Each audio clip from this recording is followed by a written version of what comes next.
On today's topic, we're going to show you guys how to read a ledger. The first step you're going to take, you're going to go under the resident, find resident, and you're going to type in the apartment number. We're going to use the Augusta as one of your examples. We're going to go under reports, press ledger, and then a new page will populate, which is going to pop up the ledger. Once you go into the ledger, you're going to be able to determine any charges and any payments done on the account. First tab, you're going to be able to see the date. You're going to see when the charge was created, and then it's going to give you a description. Right next to the description, you're going to either see a charge or a payment. The charge is going to be the amount that is being charged for, and the payment will be the payment received for the resident's charge.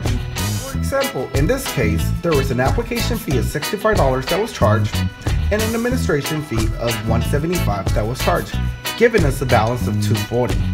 Now, the resident went on the date of 12/14/2015 and submitted an online payment of $240, leaving the account on a $0 balance. Anytime you see a parenthesis in the charge column, it is going to be either a concession given to the resident or a credit. In this case, the resident should have received $500 off the first full month's rent, but it was never applied to their account.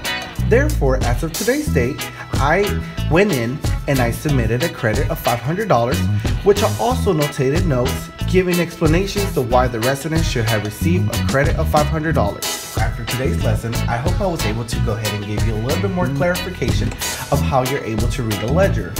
By notating the account, it gives us more accuracy of where the charge as well as the credit is given into a ledger. Now, if you ever need to refer to an outstanding balance, a ledger will be your #1 tool to utilize. Good morning, you guys. Today I'm going to go ahead and show you guys how to post payment. Yay! Exciting! First, you're going to go ahead and have all your checks out. And we're going to go ahead and count the amounts on all your checks. In this case, I only have one check. Simple. It's only $45. Therefore, it's only $45. I don't have to count. How simple is that? The first thing you want to do, you want to verify the check information. Make sure it's dated correctly and it's written for the right amount. As well, in the written portion, always make sure it reflects the numerical portion. Now, after you have counted all your checks, you're going to go ahead and stamp them. Stamp them. Great. That's the seal of approval. We're going to go ahead and place them on a check scanner. Once they have already been placed on a check scanner, let's go over to our Yardi. On Yardi, you're going to go under Payments, Electronic Payments, Check Scan, Check Scan New, Scan Checks New. Then a new page will populate.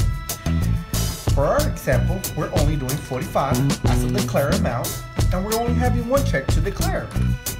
Once you input the amounts of the checks that you have, as well as the number of checks you have, you're going to go under Go.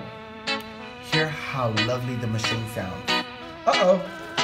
In this case, our check fell off. No worries. We can always place it back. It has scanned one check. And now we're able to go ahead and determine the account this check needs to go into. First, we're going to go ahead and tab. Since it's giving me an error message as yellow, yellow can signify different. Once the documents have been scanned, there's going to be a box that's going to pop away on the left-hand side. In this case, our box is yellow, meaning a lot of things.